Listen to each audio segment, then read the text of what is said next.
It's Steve Frazer, Managing Director at City of Derry Airport. I think Paul and Tracy have covered most of our needs, driven by the Civil Aviation Authority over the last year. They have a real focus on cybersecurity, which we probably didn't have before. It's fair to say that our emergency procedures are very largely focused on the unlikely or very unlikely event of an aircraft accident or incident, whereby they should really be more focused on the likely event of a cybersecurity incident. So that's something I'll be taking away.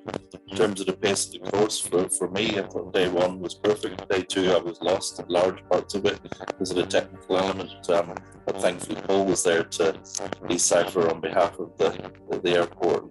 I'm sure it will have a good wash-up session after this between the three of us. Thanks.